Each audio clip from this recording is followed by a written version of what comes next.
back, everybody, to episode 31 of Torment, Warlord of SBAS plays Torment ties Numenera. Last time we finished talking with the bar, talking to everybody, and now we're continuing on with the mission we were given by the Order of Truth to explore this area. In this battle, we're trying to find these so we can deactivate the drones without doing any harm, because I think we'll get more XP if we do it that way. So let's continue on with that. Right now we're on Rin and we don't want her to die, so we'll leave her here. Because, well, she's pathetic. Ouch. You, here it is. You need to go as far as you possibly can. Too far.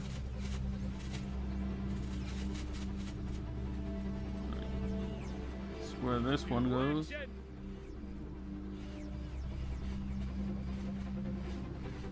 So, how far can you go now? Here. Of course. Oh, that's not what I wanted to do, but oh. I think he has double moves. Sweet. Action! Here I come! Alright. All the drones.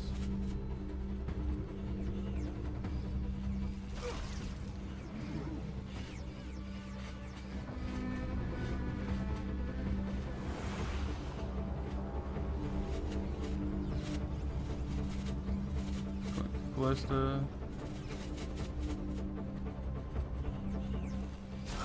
Ow. Luckily, they don't do too much damage. It's more of a minor inconvenience, really. Fine. Can you open the door?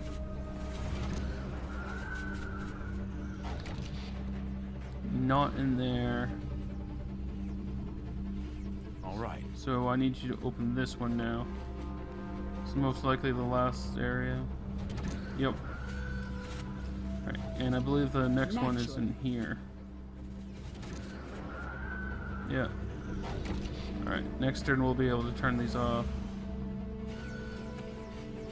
You are still fine, and I don't want you to die, so you can stay there.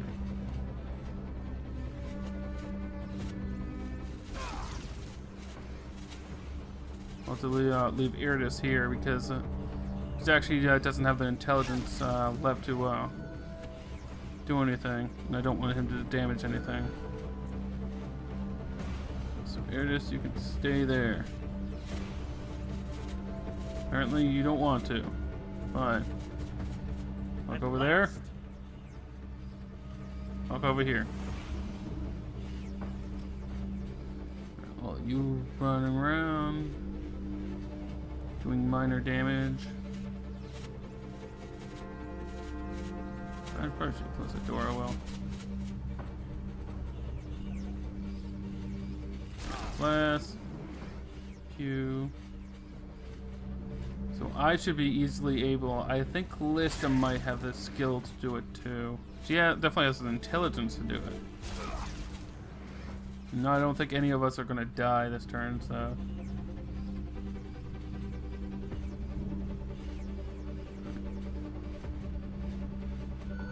Alright. I'm going. Go over here and use this. Making emotes swirl around you and enter your ears in the same manner as the last column. It is likely the same method of clearing the peerless will work here. If it's not too much to ask, a meek voice begins. Please initiate the containment procedure. Crackle. It is too much to ask. It roars. I am peerless and I will not be bound. Peerless intelligence. You place your hand on the wave pattern and hum the sequence of notes you used before. The red light flashes and the column and the other voices seem to clear its throat. Oh, delightful. The peerless intelligence has been thoroughly cleansed from all of my drones. Alright. And last one. Naturally. Twinkling motes swirl around you, enter your ears, same manner, blah blah blah. Too much ass. I am peerless, the uncontainable. Alright. You place your hand, blah blah blah. My studies have borne Ooh, fruit. sweet. Level. The red light flashes from the column and the other voice shouts, "Finally, thank you for ridding me of the disgusting plague." The column has returned to its intended state, ready to accept other commands. I suppose I can offer some healing if you like, the challenge grumbles. Just use the command tone. Sure. Excellent. Thank you. The chorus of warm tones reverberates from within the column, accompanied by a ripple of light. The sound vibrates through you and you feel rejuvenated. Alright. Go. Let's all meet up.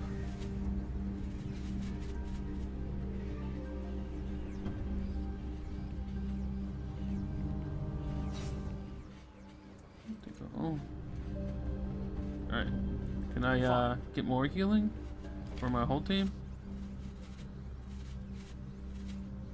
But heal you again. Alright. Of course.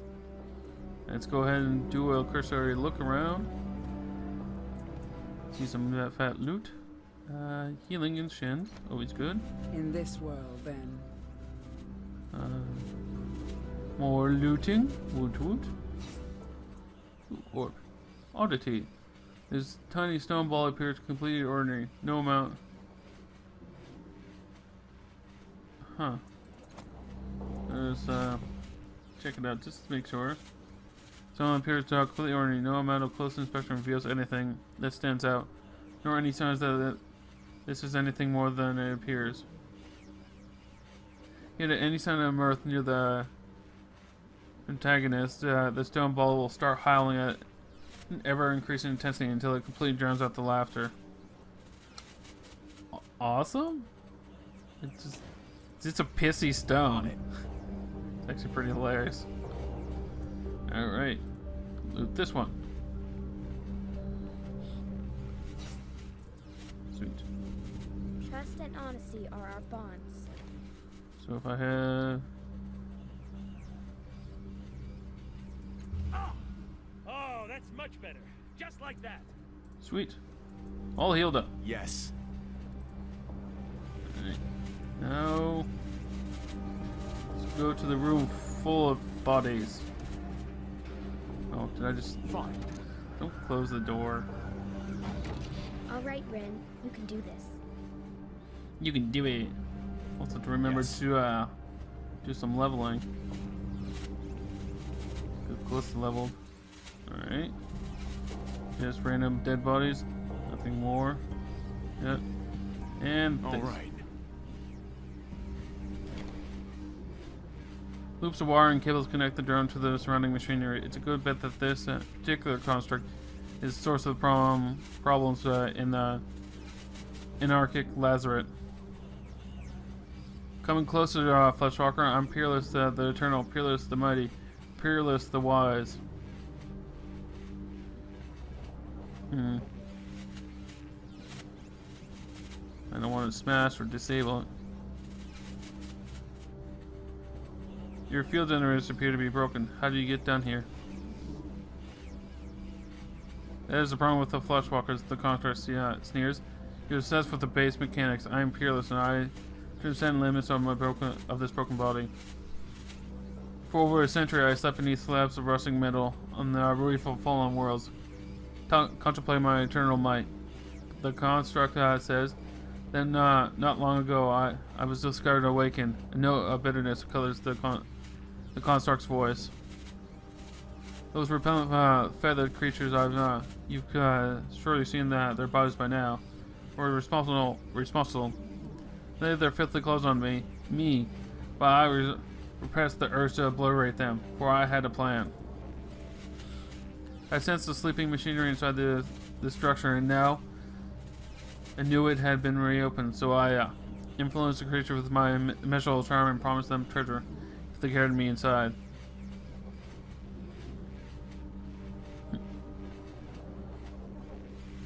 Immeasurable charm, huh? Of course, he says. A lesser creature are no match for my soothing, well-chosen words. His yellow eyes glow on the construct's surface. Now step out asking questions and listen. The creature scrambled from the habitat examining worthless trinkets. They left me here near the root intelligence, therefore unattained. The construct chuckles. I infected primitive machines lying dormant in this structure. Claim them as my own. Then the creatures tried to stop me. I slaughtered them, for I will not lie dormant beneath the city refuse any longer. I am peerless, the mind between the stars. And my time has come once more. There it is. The villain, he whispers. You must put a stop to his wicked plan.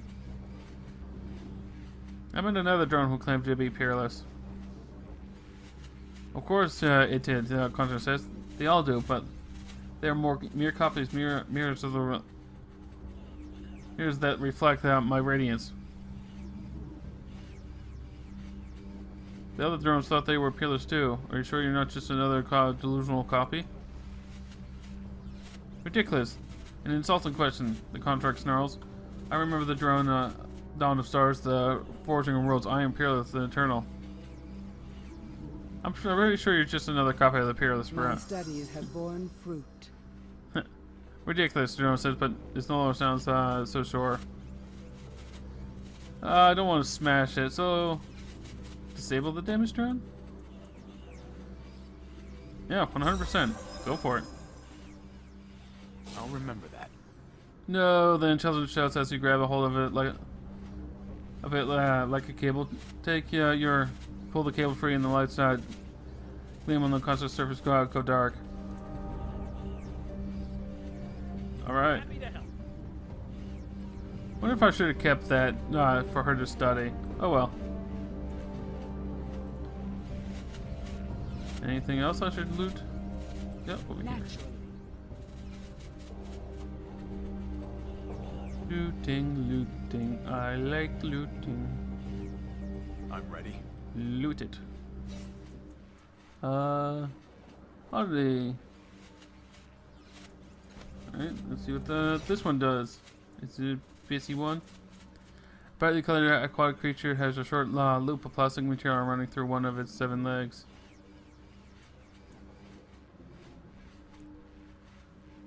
Chromovelium. I kind of want to use it to see what it does. Oh, before I do anything, gotta remember something. Listen, leveled. Alright. So she has decent sample for intelligence.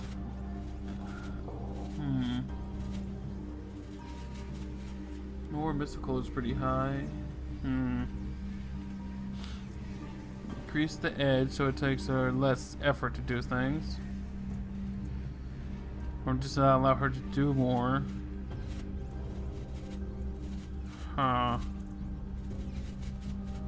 Just increase Dapple's ability, skill. Improving, picking a new skill or improving one of your abilities. These are skills. Skills are pretty good. Or I can get an ability. Increase one of her abilities, make her... Actually, I want to increase her shooting ability. Because she's my ranged DPS magical user. Turns out cars. Transmitted onslaught. Take her his vulnerability.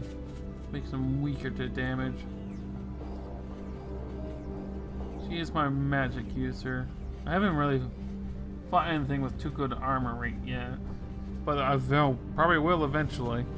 I'm not sure how long this game is, but I'm still pretty sure I'm in the beginning, because I really haven't even done the first quest. So I'll give you another spell. A promising choice.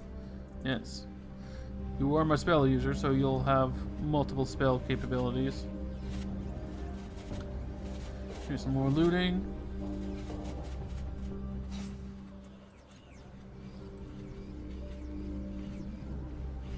They're talking, but they're not saying anything. Oh, no. Don't Without open. doubt. And more looting. Alright. Just because I'm curious, what happens if I use this? You take the object out of your pack and hold it up to the attached cord, studying it as it spins before you. It reminds you of a certain creature found in the sea attached to rocks, only this one has a cord or material looped through the hole of one of its legs. Examine the creature. The creature has tough, briny skin and 7 spindly legs that emit rarely from a thicker, fleshy disc at its center. Around the disc, on one side is a circle of puckered flesh surrounding a tightly closed muscular flap, while the other side has a similar flap but is otherwise smooth. Examine the loop. The material is flexible but soft, stretching up to nearly twice its original length. When you pull on it the best guess is that the loop was meant to allow the creature to be worn in some fashion. Wear it like a belt. You stretch the loop of material to its limit and slip it over your shoulders and down around your waist. Some find it stylish, but it has no effect. Neck. You incline your head and slip the loop around your neck, where it constricts to fit snugly attached to creature's says over your chest. You walk a few places and find that it is somewhat uncomfortable to have the creature thumping against you with every step. After a minute or so of this, you feel silly and you start to take it off. As you pull the loop up back over your head, the creature brushes against your face and suddenly twitches. You wrench the creature away and watch it for signs of further movement, but it seems just as lifeless as before. Cautiously, you bring the creature closer to your face. At first, it does not respond, but as you move it around, you discover that it only comes to life when it's near one of your eyes. We're like an eye patch. Arr. Stretching the loop slightly, you ingeniously place it around your head. Allowing creature to settle just in front of your right eye. It comes to life, contouring its legs to match the contours of your face. Your right eye is completely blinded by the obstruction. Suddenly, you experience a sensation not unlike someone blowing a single puff of air directly into your eye. You blink several times involuntarily, but only with your free eye. The creature is forcibly keeping your other eye open. From around the creature's edges, you discover that it has formed a perfect seal over your eye. Tears form in your covered eye, and a wet, slithering noise accompanies the most bizarre sensation as you've been cleared. It takes you a moment to realize that the creature is blinking for you, which is quickly displaced by the realization that you can once again see out of the previously blinded eye. The creature is still in one place, but you're somehow looking through it. Delicately, you feel all around the surface of the creature, and you find that the creature's briny skin has slid aside and to reveal a smooth, slightly flexible substance that seems to be acting as a lens. Each time you tap it, the creature blinks, the muscular flap swatting your finger aside as if presumably cleans the lens. While much of the world appears the same, though, through your covered eye, certain things appear in hues that are wholly unfamiliar to you. Your mind struggles to process what it's seeing, and you know that if you had to attempt to describe the colors to someone, you would fail utterly. As wonderful as your newfound sight is, you find it highly disorienting, and you assume you search for a way to detach the creature. After your experimentation, you discover that simply removing the loop from around your head causes the creature to release the grip. You feel around your face for a permanent scar, but the creature has left no mark. Put it in your pack. Alright, so it allows me to see colors. Neat, I guess? Sure. It's not a uninteresting thing. Can I talk to these? No. Look out below! Above! Sideways! Alright. Time to go back.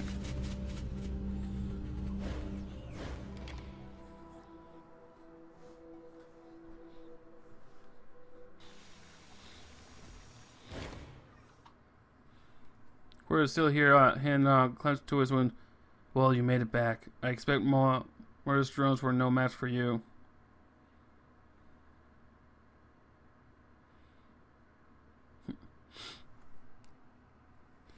Not at all. I expect more of a challenge after what they did to you. It's true. They were actually pretty damn easy. But I'm far more fragile and mortal than you, he says bitterly. I depend on luck in dead friends, it seems. He looks away. Never mind that. I have a favor to ask. Tell Sarah Flamaria I helped you. I did, after all. These murderers would have attacked you. I killed them first.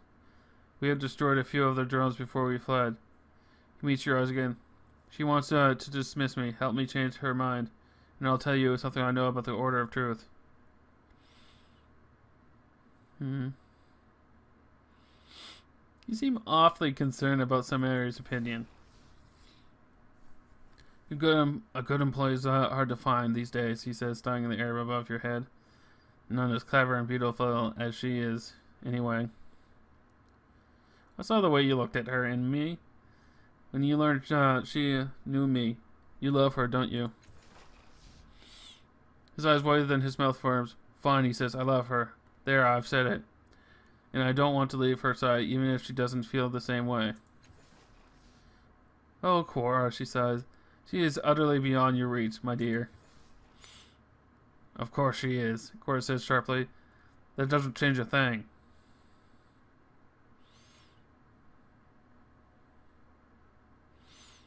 Sure. Making a note. Excellent, I'll hold you to that.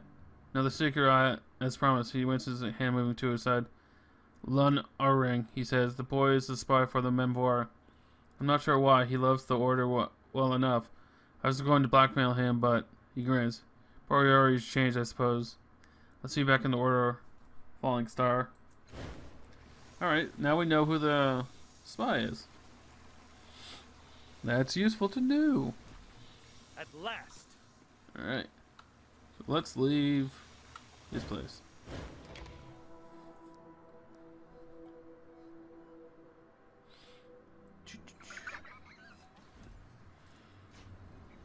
Let's run all the way back. Yes. Any of his friends have died recently. More thug. Blurp.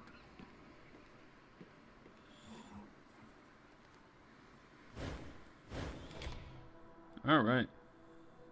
Let us continue.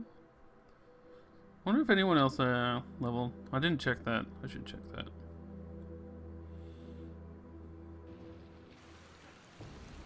Alright. Let's make sure. I'm close. She's level. And she's getting close. Alright. I'm ready. I'm always ready. Let's venture that. Run, run, run, run, run, run, run, run, run. Ready. Alright.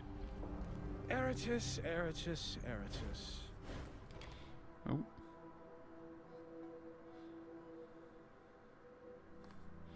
Would have liked to see what he was going to tell and talk about himself. Oh well. Yes. To the Order of Truth.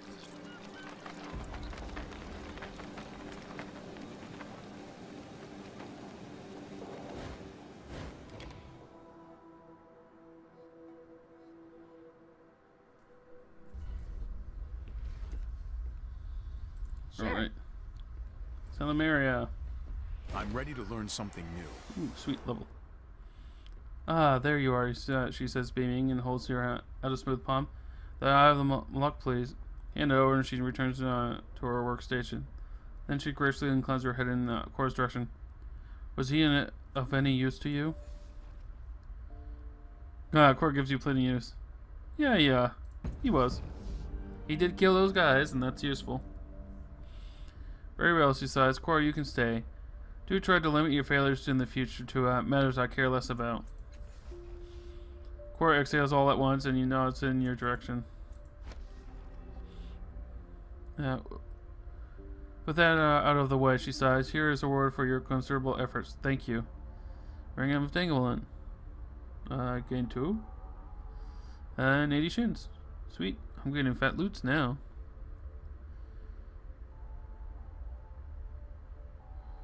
Fix the resin chain. By the way, I managed to save a few of the drones in the desert from Peerless.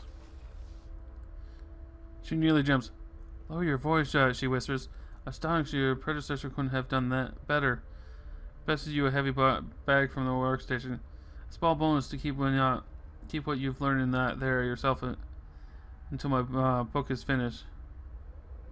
Gain whatever that. Solved your problem? Now I need you to fix the rest of the chamber. I'm ready to learn something new. Well, I remember that Adon told me, she says, frowning. Chamber was built with a living crystal from a world called Ascension. Your predecessor was remarkably resistant to telling me what it was for. Regardless of the interrogation methods I employed, her mouth quirks. At least the interrogation were exciting. Oh my. He only said that it would stop the sorrow, and that none of the castle could know about it, which seemed odd to me at the time. Escaping the sorrow would be in all of your best interest, I would think. She snaps her fingers. Seek out the cast-off who helped him build it. There's really that surly artificer whose name escaped me at the moment. I'll remember that. I forgot his name, Samara continues, and I only saw him once. He has machines buzzing away in his body circuits and embedded in his flesh. She taps her lip thoughtfully. Speak to Hein's little cult in the circus monitor if you haven't already. They always seem to know who your brothers and sisters are. Outrageous, she mutters. Allegram was actually right about something. Now, Cliss, the man is exceptional in his own way. Just because he cannot match your analytical speed doesn't mean that he does not have gifts and wisdom of his own. She arched an eyebrow to you. At any rate, seek out the cult. They would know how to find your machine man brother. Thank you, Samaria. The lips part for a moment and she looks surprised. You're welcome, she says, at last. You're quite different from your father, you know. Anaheim was fascinating, intense, focused on building the chamber. Passionate one moment and distant in the stars the next. I never understood why. She half turns away from you. Oh, and Anaheim was ruthless. Utterly ruthless. I am living proof of that. Alright. So what did I get from her? What is this? You have seen the ring fragment before. It's known as that. Or whatever. Our power token. This is 1/2 artifact known as Shadow Snot Ring. You call that this artifice belonged to a cast-off, though their identity escapes you. Remember only that the Changing God himself understood during at the height of the Cold Rage, and infused each half with their mutually repellent energies. They have been separated from each other ever since. The Changing God went through immense trouble to separate these two rings. It must be possible to reunite them. Alright. So I'm trying to find those. The two characters wearing these machine rings share all fatals and 25% of stats healed. Shit, that's good. So putting these on two people, keeping them relatively equal. I've been thinking. Have you had any other ailments? Fever? Sweating? Fever sweating? Oh, I didn't say I'd kept thinking. The thinking passed quite quickly, really. Okay, he's talking to himself. Well, I'm going to end it here, because it's about the time anyway. So until next time, remember to embrace the chaos, or you'll go bad. Bye.